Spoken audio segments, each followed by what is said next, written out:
Don't be afraid. Hi guys. So I'm now really close to Oudshoorn, and Oudshoorn is actually the ostrich capital of the world.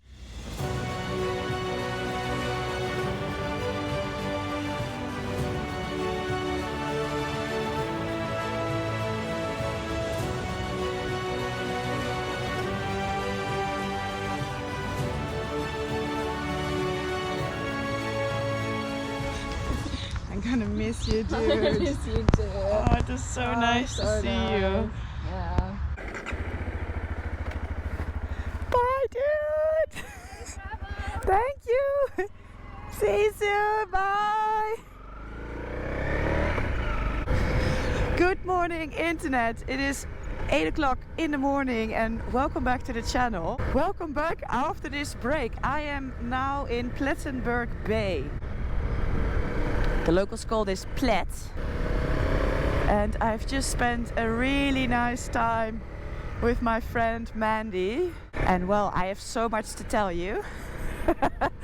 It's been a long time, it feels like. But I'm ready to hit the road again. I will show you on the map later where I started this morning and where I'm going and everything. But I'm riding now today to Oudshoorn. And I'm riding south, so I'm heading towards Cape Town. And the area that I'm going to ride in, pretty much from Plet all the way down to Cape Town, that area is called the Garden Route. So it's not really just one road, but just the whole area is kind of called Garden Route. And it's supposed to be, yeah, some of the most beautiful scenery in South Africa actually. So I had an amazing time here in Plet. We did loads of things, went to see a lot of beautiful places, really enjoyed it. I didn't make videos here because otherwise I'm still working and filming and editing. So it was really a break really for me from the channel for a little bit. I'm going to first go to a road which is called the Seven Passes Road. So well, I guess it will be covering 7 passes. So let's first get there, and then let's see how we get on. I just entered a dirt road, but before I get Savannah all dirty, I just want to show you how she looks now. So when I was in Plet, Savannah got some TLC, some tender loving care, and she got a nice service. Just gonna show you how extremely clean she looks at the moment. Anyway, most important thing is I had to change the chain and sprockets. Sprockets were actually still pretty okay, but the chain was worn. I obviously don't know which parts of Savannah have been there for how long because I bought her second hand. Maybe the chain was still the original one. And now I got an X-ring chain made in Japan. Look at it. This is a heavy duty high quality chain and then a new sprocket set. So this should last me for quite a while. Tires are still good. What else? So she got an oil change, oil filter change. The air filter is also just finished. But unfortunately Honda South Africa was doing a stock take or something, or stock count, and I don't know, I couldn't get the air filters now. They are coming, but I will have to last like I think 5 rides more, like another 1,000 kilometers before I can get my hands on a new air filter and change it. But it should be still okay-ish. The air filter is now clean, so hopefully it will not be a problem. It shouldn't be a problem. And then she got some upgrades. I got you can't actually see it because my luggage is on top, but I now have a small luggage rack here underneath, and these are my 2 fuel bladders. They each are 3 liters, so I can now bring 6 liters of extra fuel if necessary. Obviously now they are empty. If they're full, I have to tie them on a little bit differently because you can't put too much pressure on them. So that should avoid any stress for fuel if I ride in areas where it's a little bit harder to get fuel. Obviously I really wanted a bigger tank because they exist. I think there's 2 brands that make bigger tanks for this bike, And I actually ordered one of them, and then after I placed the order, then I realized, or they told me, that they actually imported from Europe. And well, we are now 6 weeks down the line and I still haven't got it. It can take like months before parts from Europe arrive in South Africa. So that's a shame. So anyway, I now at least have this. It's better than nothing, I think. Yeah, people were asking me about bash plate and engine guard and stuff like that.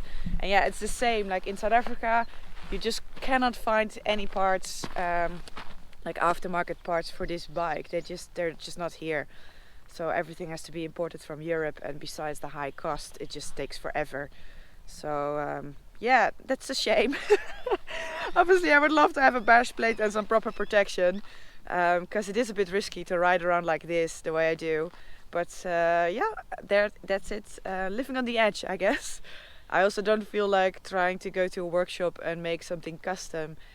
All of that just takes so much time and effort, and I just want to ride, basically. So yeah, that's that. Savannah is all ready for new adventures, next adventures. She's so super clean. But I think that'll change today, because I have a lot of dirt riding planned for today. This is the first part, but I think today by far the majority is going to be on dirt, so that's pretty cool. So anyway, that was that. Let's go. Also, a lot of people have been asking me to do a review on Savannah, what I think of the bike. And bike review videos are actually not really my favorite to make. But I'll promise you I'll make a bike review video.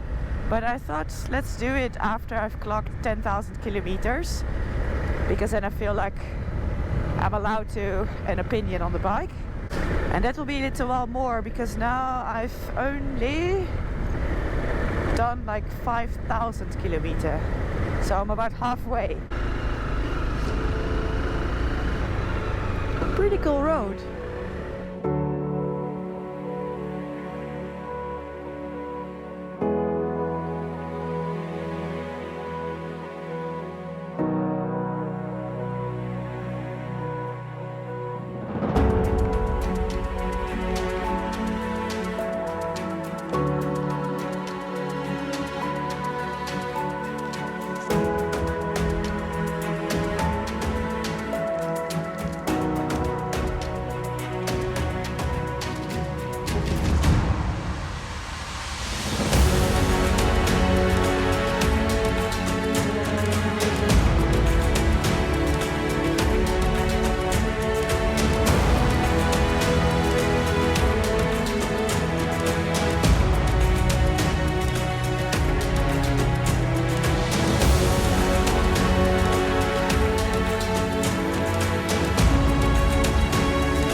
I just passed George, and now I'm going to follow this road to the Montagu Pass. So I don't know, am I going to scale those mountains? Probably.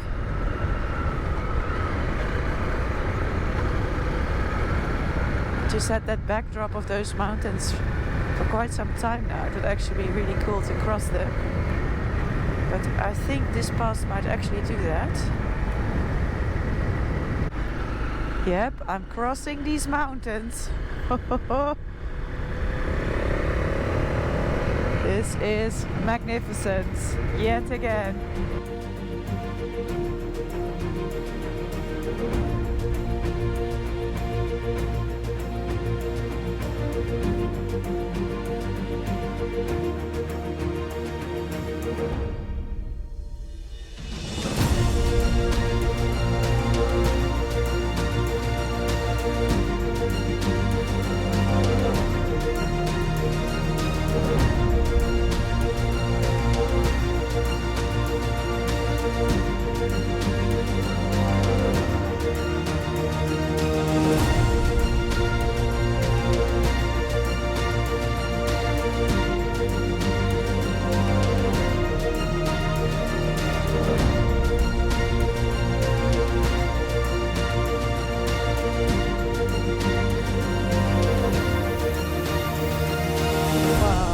Look at this view. I have reached the top of the pass. I'm getting closer to Oudshoorn. It's only 34 kilometers.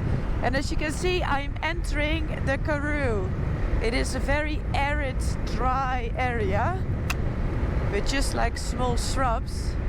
Some trees here and there, but it's mostly barren. But the colors of the mountains are just amazing.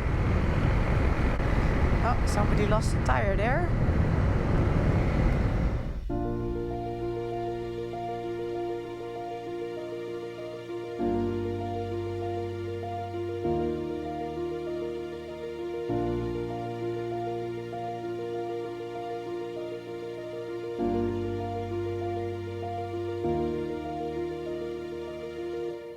Oh, look, there we have them.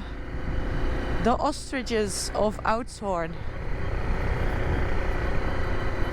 You see them? Huge birds, right? Well, biggest birds in the world.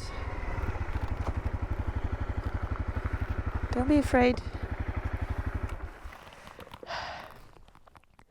Hi guys. So I'm now really close to Oudshoorn, and Oudshoorn is actually the ostrich capital of the world. 65% of the world's ostriches live here in Oudshoorn, and these are obviously not wild, these are farmed. And they started farming ostriches a long time ago because in the 1800s ostrich feathers became some sort of fashion accessory in Europe. So the demand for ostrich feathers became huge. So at some point they started farming them and, well, domesticating them and farming them here. And back in 1884, 1 kilogram of ostrich feathers would sell for 12 euros, which obviously at the time was just a huge amount of money. So this was booming business. And right now the ostrich feathers are not so much in demand anymore. They still use them to, for dust, how do you call that? Dusters, I think. But now mostly I believe their skin is used for, well, to make handbags and all sorts of things. And obviously they're used for the meat, because the meat is a lot leaner and healthier than red meat. So there's still thousands and thousands and thousands of ostriches here around in Oudshoorn. Alright, I have to ride a few kilometers more, and then I've booked an accommodation. So I'm gonna just go there then and drop my things. Look at this view. Wow. That's pretty cool. I even have my own little parking for Savannah. What luxury. Well, there's nobody here, but they told me that the key is inside the door. See if that's the case. Oh, wow. This is really nice. Yes, key's here. Oh, wow. I have an entire house. Okay, let's go to Oudshoorn. See if I can have a lunch there. See if it's on the menu there. Must be ostrich.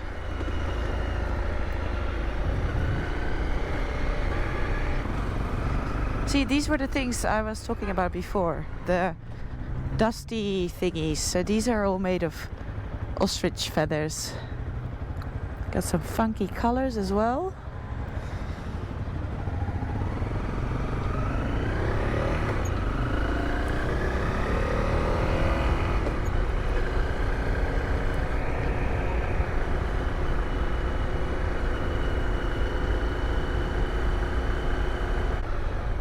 This is it. This is a pretty, I think, famous place in Oudshoorn. Jemima's. Would you like table this side, inside, one side? Yeah, but like here. Thank you. Alright, my food arrived and I basically have a trio of real South African meals. So this is ostrich carpaccio, and that's another bobotie. And then these are spring rolls filled with kudu meat. So first I'm gonna try, of course, the ostrich carpaccio.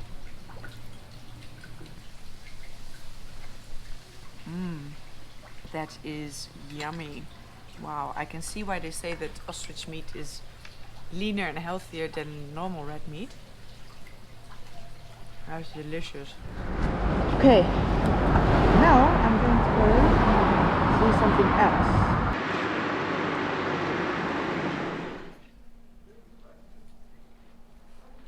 All the fun starts. Okay. Cool. Are there beds here or no beds? I was just about to say, we do have bats. Oh, really? Maybe you'd be lucky to see a few. Not sure if the GoPro is going to pick them up though, because we quite literally have only a few. Okay. Wow. That is so cool. Look at that. Have you ever seen a place like this? I don't know if you've seen any other caves on your journeys or wherever you've been, but all of us share a few things in common, and one of them is obviously that we're underground, but also the different types of formations that we will get to see in pretty much every cave. And these would basically be flowstone formations and dripstone formations. So that one over there is a lovely example of a flowstone formation. That one's actually known as the organ pipes. You have to forgive me that I don't have a very good sense of imagination there, but it doesn't look like organ pipes to me, but they're called. It does not? I think so, it does. Maybe it's because I've only seen a few small organs. But anyway. It's incredible. So that she's known as the organ pipes, probably the most photographed formation in this cave. But anyway, a flowstone formation, and this is what makes this job so easy, is that the way they are formed is really their names, if you want to put it that way. A flowstone formation is formed through flowing water, and then the other type of formation, the dripstone formation, that's the one formed through dripping water. The dripstone formations are the most popular ones, though. Those are the stalactites and the stalagmites. Almost everyone knows those. Yeah. Stalactites growing from the ceiling downwards, and the stalagmites from the floor upwards. Wow. This is incredible. This is by far the most impressive, unbelievable natural cave I have ever seen in my life. I don't think have you ever seen anything like this? This is just breathtaking. I don't normally do this. Just for the Itchy Just for the Itchy Boot viewers. This is known as the crystal ball, and that's what everything should shine like. Oh wow. That's pretty cool. That is just incredible. So why does this one shine so much more? Because Nobody comes here. So we don't touch it, nobody's here. It gets its water whenever there is, and otherwise yeah. whenever around. There's no lights really shining on it, it's only this little LED here. Yeah. So we don't come here, that's why. That's why, wow. These would normally be filled with water, but water's not something that we see all that often these days, so sadly these pools don't fill up this much is anymore. right. Pretty cool, huh? Really cool. Really cool. Itchy Boots exclusive. Itchy Boots exclusive, wow. I feel honored. All we're monitoring at the moment is carbon dioxide, temperature, and humidity. Okay. You will normally have carbon dioxide in a cave. It would normally be reasonably high, but we would like to know the levels. We can say nothing good about COVID, but if there's one thing we can say, the cave was shut for 6 months. It has never been closed for that long, ever since we had our first tours in 1804, something ridiculous like wow. that. We've always been open. There's always been people here. And now that we have the technology to monitor all these things, we were able now to monitor nobody in the cave for 6 months and see what it's doing. The temperature in here is now 19.2 degrees. Okay. And we've got 1,011 parts per million of CO2, which is about 3 times higher than outside. Oh, really? Oh. Yes, that's not bad. But how would that be then on a normal, like, day when the cave would be full of people? When it would be full of people, this chamber was running at about 5,000 parts per million. I know that when nobody is here, then the chamber runs at about 600 to 700 in this chamber. Right.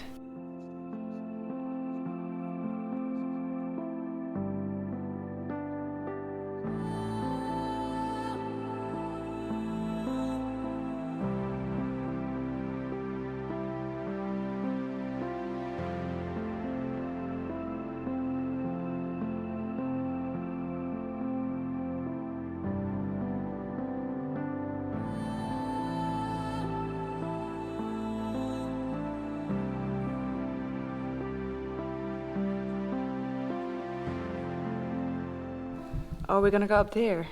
Yeah. I'm going to scoot along in there first, Okay, and then you, I'll follow. the camera behind. Okay. Okay, you're not nervous, are you? No, not at all. Okay. Oh, you're fast.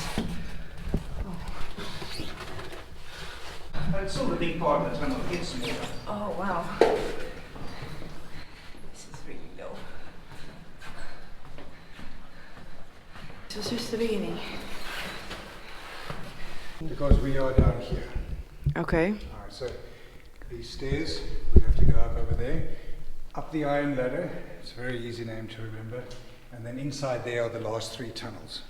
They get progressively smaller, so Right. the Tunnel of Love is one that is supposed to give you a squeeze from both sides, but it obviously also depends on how large you are and how you go through there. Then the Devil's Chimney is really, it's a chimney. It's sort of a tunnel that goes almost straight up, 75 degrees, about 3 meters high or so. It's way tricky to climb up there. Once you get through there, you go back through a section known as the Coffin. This is hectic. Oh, slippery.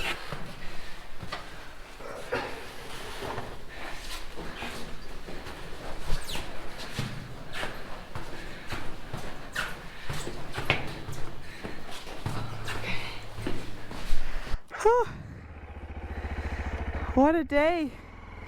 It is now 4:30. Wow, that was just incredible, incredible. Yeah, these were by far the most impressive cave I have ever seen.